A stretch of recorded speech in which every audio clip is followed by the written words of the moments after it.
Hey everyone, and welcome back to The Explainer. Today, we're diving deep into some seriously heavy-hitting political reporting. We're going to be objectively unpacking the findings of a massive new investigative book by Maggie Haberman and Jonathan Swan. It's called Regime Change: Inside the Imperial Presidency of Donald Trump. Now, as always, we aren't here to take sides or push an agenda. Our goal is just to clearly and impartially break down the structural analysis these authors have laid out. So let's dive right in and see exactly what they've uncovered. To really grasp the cultural footprint of this book, you just have to look at how people are talking about it. Tina Brown, for instance, described it as bringing cool coherence to the inferno of our times. And that's really what Haberman and Swan are attempting to do here. They're trying to map out a highly disruptive period of American governance, essentially providing structure and context to what a lot of observers have called an incredibly chaotic second term. To navigate this complex, nearly 500-page text, we've broken it down into 5 distinct themes for you. We'll cover the Imperial Presidency, dismantling the guardrails, the information bubble, crises and profiteering, and finally, reporting the regime. All right, let's jump right into Section 1, the Imperial Presidency and the Blueprint of Power. Just to ground us in the text itself, this is a hefty 496-page volume. It literally just dropped on June 23, 2026, and it's the culmination of 2 years of intense digging by 2 deeply sourced journalists. It really acts as a real-time institutional analysis of a rapidly shifting executive branch. Haberman and Swan make a pretty bold central claim here. They argue that the current administration is operating almost entirely on personal instinct. They actually use the word liberated to describe an executive branch that has successfully bypassed the traditional bureaucratic, legal, and military boundaries that constrain the president during the first term. So the absolute crucial takeaway is that we're looking at an administration that, according to the book, has fundamentally altered the structural equilibrium of the U.S. government. And the authors point out that this wasn't some slow, gradual shift. Literally within hours of Inauguration Day, this operational blueprint was locked in through a series of rapid-fire executive orders. We're talking about everything from attempting to end birthright citizenship and withdrawing from the WHO to sweeping pardons for January 6th convicts. The book outlines how these specific actions basically signaled a total disregard for traditional administrative procedures, heavily favoring raw, unilateral executive authority. Moving right along to Section 2, dismantling the guardrails and the shift in operations. The book draws a really fascinating, sharp contrast in how executive power is actually managed now versus before.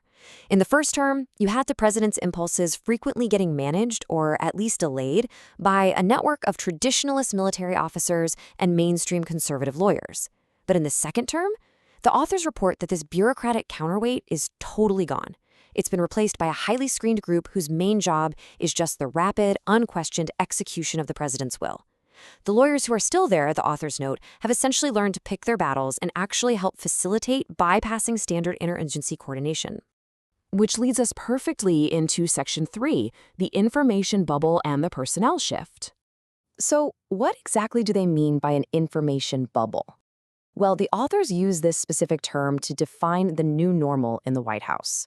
This bubble is made up of a super tight circle of roughly 6 advisors who strictly control intelligence and insulate the executive from dissenting data. And the real-world impact of this is pretty wild. The reporting shows how senior department heads are often reduced to just being passive spectators. For example, during the buildup to the Iran war, key cabinet members like the Treasury and Energy secretaries were kept totally out of the loop. They supposedly found out about the impending military action in the Situation Room just a day before it happened. So, you might be wondering, how does someone actually get inside that bubble? According to the reporting, the absolute litmus tests are loyalty and aesthetics. Seriously, loyalty, in this context, specifically meant a willingness to defend the events of January 6th. That was the barrier to entry. And as for aesthetics, the book shares this incredible anecdote where the president allegedly selected his CIA director simply because he thought the guy looked like the actor Cary Grant, literally straight out of Central Casting. All right, let's get into Section 4, crises and profiteering, and conflating state and personal power. $1 billion. That is a staggering number, right? The authors report that the ethical guardrails that were at least nominally present in the first term have pretty much vanished entirely. Based on their investigations, unconstrained private commerce has added over $1 billion to the family fortune while in office. The book notes that when the authors actually asked the president why he was allowing his family to make new foreign business deals, which is something he restricted back in his first term, his response was simply, "Because I found out that nobody cared. I'm allowed to." And maybe the most intense example in the book of this blurring of lines between state and personal power involves the Jeffrey Epstein files. According to the reporting, while facing massive public pressure over those investigative files, senior administration officials completely bypassed traditional legal or PR channels. Instead, they reportedly transformed the White House Situation Room into a private, political damage control hub. It's presented as a really stark example of the national security apparatus being used directly to manage domestic political fallout. Finally, let's wrap things up with Section 5, Reporting the Regime, looking at the journalistic effort and its legacy. 1,000. That's the sheer number of interviews Haberman and Swan had to conduct over a 2-year period for this book. The authors describe this current administration as being incredibly good at keeping secrets. Because of that tight information bubble we talked about earlier, they had to rely on this massive volume of interviews with officials and confidants just to piece together the reality of what was happening behind closed doors. The journalists themselves have been really open about how grueling this methodology was. They prioritized highly verified accounts over unconfirmed rumors, which meant leaving a ton of material on the cutting room floor if it couldn't be totally corroborated. Their ultimate goal, as Maggie Haberman states here, mentioning they nearly killed themselves during the process, was to create a lasting historical document that captured the real structural transitions taking place beneath the daily news cycle. And it seems like that immense effort has really resonated.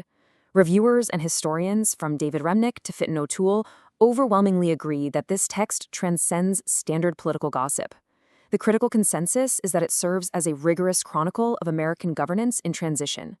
It documents a time when the constitutional checks and balances, the ones designed by the Founding Fathers, have effectively been rendered obsolete by an entirely autogenous executive office. So as we wrap up this explainer, we have to leave you with this pivotal question raised by the book's findings. If this rigorously reported text is accurate, and the institutional guardrails of the Republic have indeed been dismantled, how will this unchecked executive authority shape the nation's political landscape and the global understanding of American power for generations to come?